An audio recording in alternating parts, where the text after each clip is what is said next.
Hey, coworkers. Welcome to Coworkers in Crime, the podcast where office chatter meets crime discussion. I'm Rachel. And I'm Crystal. Yes, we really do work together. And yes, we're totally obsessed with true crime. From water cooler whispers to cold case deep dives, we're here to bring you stories that keep us chatting way past our coffee breaks. So grab your coffee, lock your desk drawer, and let's get into this week's case.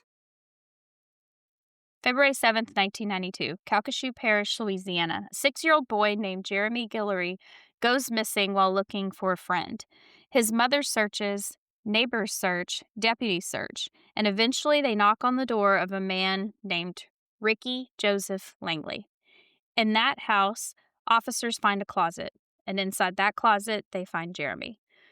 And standing just a few feet away is Langley, a man with a long documented history of mental illness, a prior conviction for molesting a child, and a story that changes every time he tells it. Here's the part that still haunts the Louisiana system. How many times can the state try one man for the same murder? Once? Twice?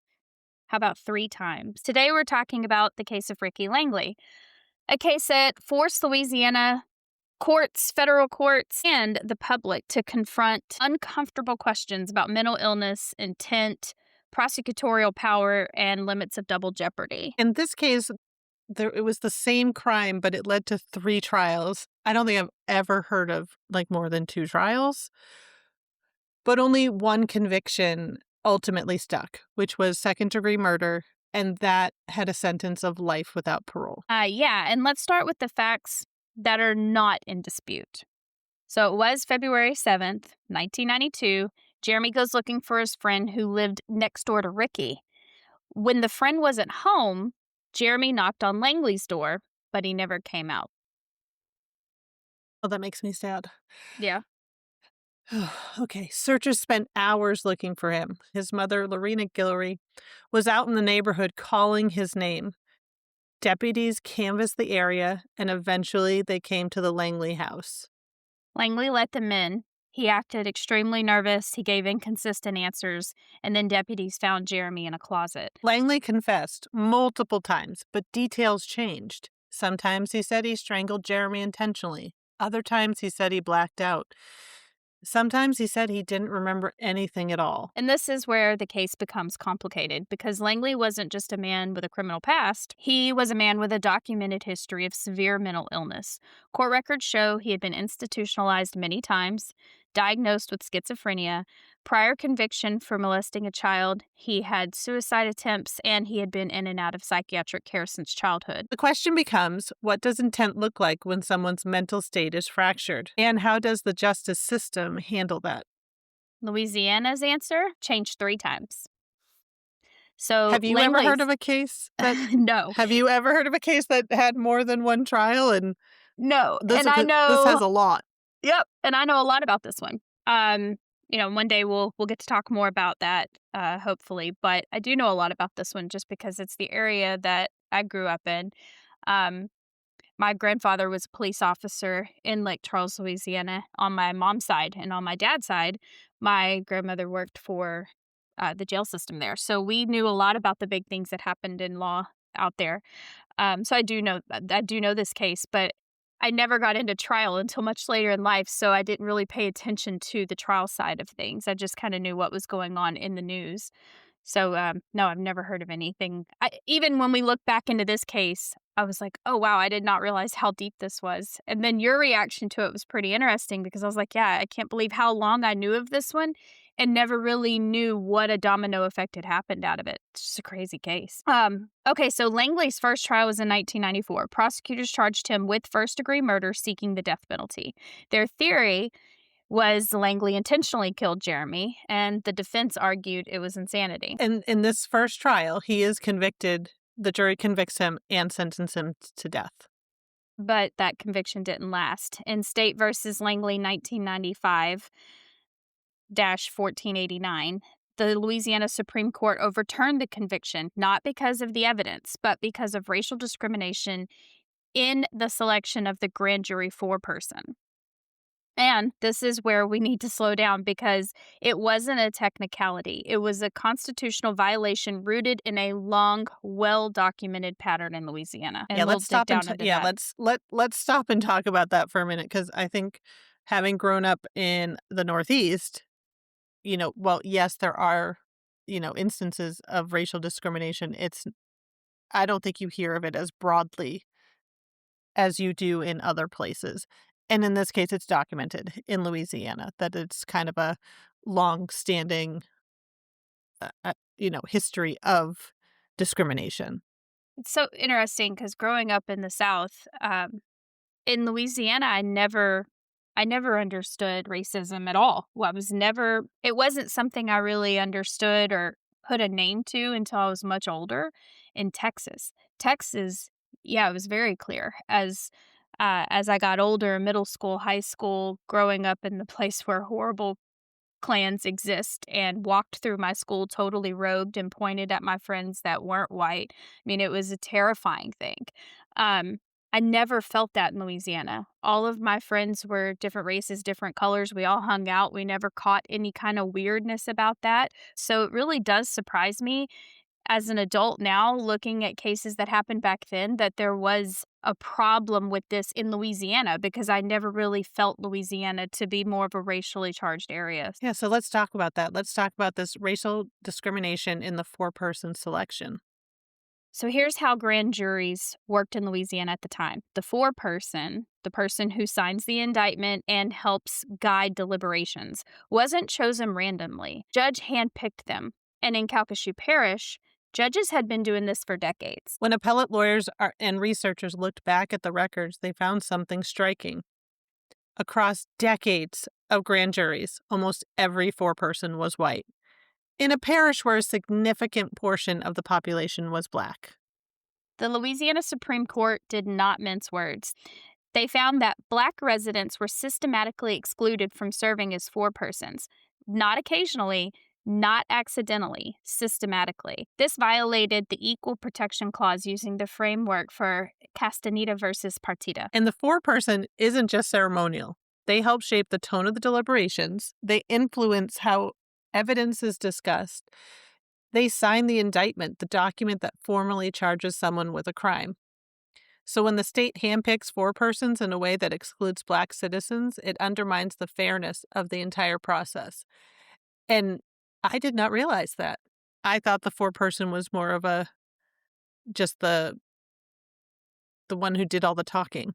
Yeah, that just reads Like out the yeah, decision reads and hands it or to says, hands it to the judge reads it. Is this yes, this is our decision. Like I did yeah. not realize they had a lot And more usually to do. they poll the jury. And if they poll the jury, everyone speaks anyway. So the foreperson, I thought, just did that one thing and maybe made sure everybody stayed on task in the room or something, like a mediator. The Louisiana Supreme Court didn't say Langley was innocent. They didn't say the evidence was weak.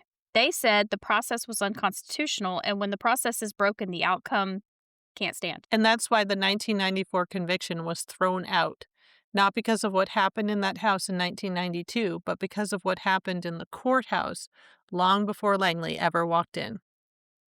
So here's the question. If the very first step in the justice process is tainted by discrimination, can anything that follows ever truly be fair? That's a tough question. If the first step goes sideways, then how is anything else after that ever back on track? Mm-hmm. But, like this says, they didn't say he was innocent. They just said how he ended up charged was tainted.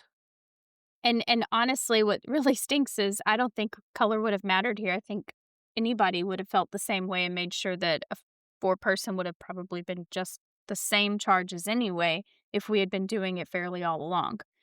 So I don't know that it would have affected the outcome in this case, but it likely did in other cases. In this particular case, I don't think it would have mattered, but it's one and all, like this one. So all of them, just very Right. sad. So Langley was retried in 2003. This time, prosecutors charged him with second-degree murder. The jury convicted him again, and he was sentenced again to life without parole. But once again, the case doesn't end there.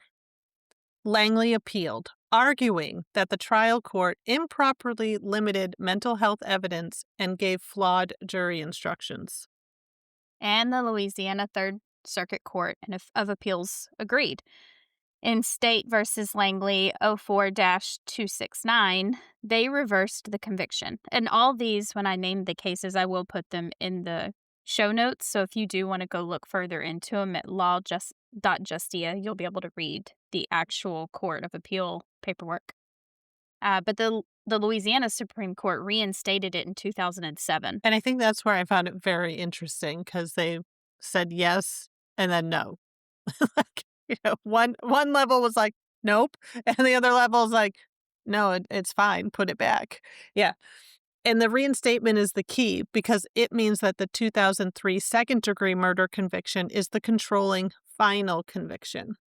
Exactly. So federal courts reviewed the case but did not overturn the conviction. So now we have one overturned death sentence, one reinstated second degree murder conviction, and a defendant serving life without parole. Which raises another question. How many times should the state be allowed to retry someone before it becomes punishment in itself? Sounds like double jeopardy question to me. Right? So, Doesn't it? yeah, I mean, or when are we just exhausting resources and people from having the same conversation over and over again? But let me tell you, in this case, I bet Langley doesn't mind because every time he gets pulled back in, it dwindles down the potency of his charge. I mean, first degree to second degree, death penalty to life without parole. So I'm sure you just keep pushing. I bet he doesn't really care for the double jeopardy clause because every time he's gone back, he's gotten a better result. So I would think that in this case, you actually have the opposite of someone feeling punished by it. He probably feels vindicated. However, now we have victims feeling awful because he just gets to keep going back. So how this happened in the first place is just It just seems like you would think of all the things you can appeal on, like, of all the cases in Louisiana that had been appealed up until that point, no one thought to appeal how the foreperson was chosen? Like, yeah. I think that's why I'm baffled, like, it took till, 1994 for them to go, But what "That's not the way you one pick them." well, right, and what made them it's interesting how we get to that. Like, I wouldn't and I'm not a lawyer, but I wouldn't think to say, "Well, how did you choose the grand jury foreperson upon indictment?" I wouldn't think to go that far back, but I would guess a defense attorney, when they're looking at appellate issues, does think, "Well, how did this happen?" You have to really look at every little thing to make sure, was everything fair? What did we start on a level playing field? And I'm guessing that's how it was discovered. I'm not real sure how they discovered this issue and how long it went back. Did it say how long it went back with It the didn't say Castita? how it just said, like, it just It had been just been a pattern for a a while. pattern Yeah. for, a historical pattern, and that's why I'm like, "Why this case?" I wonder how many cases were impacted. Yeah. In Er 2009, something unusual happened. Like that's not uncommon for this one, but something additionally unusual happened. Judge Wilford Carter attempted to conduct a post-conviction bench trial and issue a new verdict of, get this, manslaughter. Some media outlets reported that Langley has been resentenced to 25 years, but here's the truth. The Louisiana Supreme Court ruled that Judge Carter had no authority to do this. His ruling was vacated, and it did not replace the second-degree murder conviction. And that's where misinformation comes from because if it's reported out that this judge, issued this manslaughter conviction and gave him 25 years, and people hold on to that and don't know, because it probably wasn't sensationalized you know, that it was overturned. It was just that might have been very quiet. I don't know. Mhm. I would need some newspapers from the area. Yeah. So people saw this 2009 bench trial and assumed it changed the conviction. but legally it didn't. Yeah, the only valid conviction is the 2003 second-degree murder conviction reinstated by the Louisiana Supreme Court, and that conviction carries life without parole. But if I'm thinking, oh, somewhere in the night, I mean, it almost is a thief in the night. You came in, you had a bench trial, which aren't long trials. I mean, I just watched a bench trial that was 2 days, and it was 2 days, and then the judge thought about it, you know? So it's so much faster that I could see where people believe that, "Oh my gosh, they had a whole bench trial and recharged him with manslaughter." That would have panicked me. He would be out by now in that case. R Right. He would have served. So, ugh, yeah, I'm glad at least we know he's still in there so that this definitely could not have happened the way they say it did. He would have already been out. So today, Ricky Langley is still incarcerated in the Louisiana Department of Corrections. He's still serving life without parole for a second-degree murder charge of Jeremy Guillory. And this case is now taught in law schools because it raises so many systemic questions. What is the limit of double jeopardy? How should courts handle defendants with severe mental illness? What happens when the appellate court disagrees with the same evidence? And how do repeated trials affect victims' families? I think that question is the most important one. Yeah. Yeah, Lorena, I'm sure, is not very happy. If she's still around, I'd have to look up some information about her. But I can imagine his Yeah. family is devastated. You keep thinking this is over and we can finally just rest, but no. And what about if the system can't agree on what the crime is?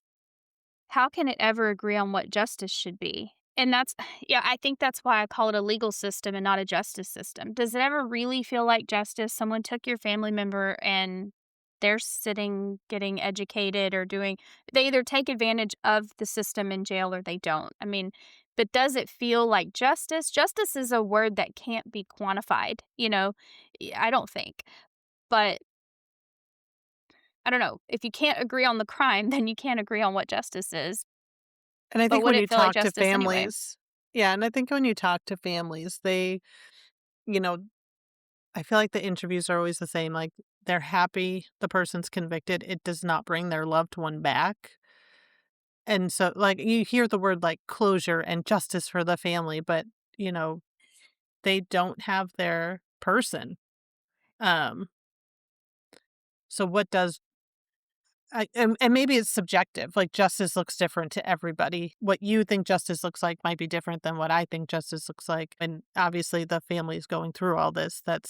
They have to deal with this. They're the ones that have to decide what does justice look like. Yeah, we've seen Uh, all forms of that. I mean, where sometimes justice is, let's not punish anyone else. Sometimes justice is where people feel they should never see the light of day again. I don't know that we can ever quantify what that word really means. and then I think of those cases where there's multiple victims, serial killer. The district attorney's like, this one person is a strong case. We're only going to try them on that. Meanwhile, there's like multiple other families who, while they'll get to see the conviction if they're convicted, but it's not for their family member. Yeah. So how's that justice? Yes, the person still goes away. They still go to Mhm. jail, but it's not for your family member. Yeah, which I mean, we've noticed that digging through the different cases that don't get as much attention and don't have as much manpower put behind them because we can't find anything but hearsay around them. And that means if we can't find anything concrete enough of who was there in the area, what DNA did they find, were there any fingerprints? If we can't find that, then that means it likely doesn't exist, which means there's not enough to convict, so a DA is never going to pick it up. And so, again, you end up with, all right, we know this guy's being charged. And we kind of talked about that in the Nebraska case. He got charged with something. He at least has a count on him, but it wasn't really the way it should have been. It just didn't end the way it should have. So, yeah, the case forces us to confront uncomfortable truth that the justice system is not built for nuance, especially when mental illness is involved.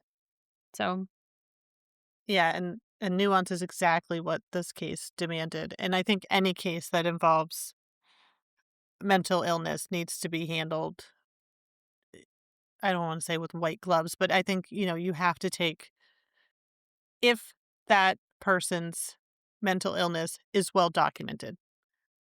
I don't mean the person who's never ever had a lick of anything, that, they've never seen a therapist, they've never had anything documented, and then all of a sudden they're like, "Oh, I have XYZ," because it was documented by their doctor right during court. Those ones I'm like, but if it's a well-established history of mental illness, I think you have to treat those cases differently. I don't think you get a Mhm. lenient sentence, but I think you have to look at mental illness separately. Yeah, I think it looks more to what does their time served look like? I mean, he did have a well-documented history of mental illness. You could tell it was there. He had been in and out. He had also been in trouble for harming a child. So, again, if we're not watching him and he lives next door to a kid, I mean, I a couple of kids, because this kid was going to this kid's house on either side of him. So, did the families know that? And at the time, was that as well documented in an area for you to know so that your kids know, do not knock on that door, don't go over there, don't go anywhere near there? I mean, it's just it's tough because he was a well documented case of someone that is not safe to bring your children around. It's not anyone's fault. This isn't the fault of the families or anybody in that neighborhood, but how do we know how to handle that? The nuance is huge here. It's beyond the crime, it's in the actual neighborhoods. What do we do about that? I'm sure this is not questions that have never been asked before, and I'm sure they've been thought and kicked around for a very long time. I think we always have a tough time when cases involve children. So, like, this is kind of compounded with that there was a child that was involved. And sadly, we see a lot of cases with women and children because they are more, you know, vulnerable. So we don't it's so easy to find these cases. They're just heart-wrenching. Yeah, they are. Well, this case we will be what maybe we come back to it if we'll be watching it. If we see anything in the future pop up, we'll put out some more. It might be some seasons away, but if we ever see anything else pop up, if Louisiana decides, hey, let's go for four, hopefully not. Uh, but if we ever see anything else pop up about Langley again, we'll definitely revisit this one. Curious to see if it gets deeper into those studies that they do in school to talk about what's happening in these cases. It would be interesting to see, like, how they talk about him, how they teach it. Yeah, I'd be curious to see if we see it again. Well, until next time, coworkers, thanks for joining us. Thanks for joining us. That wraps up this week's episode. Thanks for listening, whether you're at your office, at your home, or somewhere in between. We're glad you're here. Don't forget to subscribe so you never miss an episode. Like what you heard, leave us a review and share it with your coworkers. Got a case you want us to cover or office drama that feels criminal? Send it to us at coworkers.crimepodcast@gmail.com or check the episode notes for all of our social handles. Until next time, coworkers. Stay curious, stay safe, and stay caffeinated.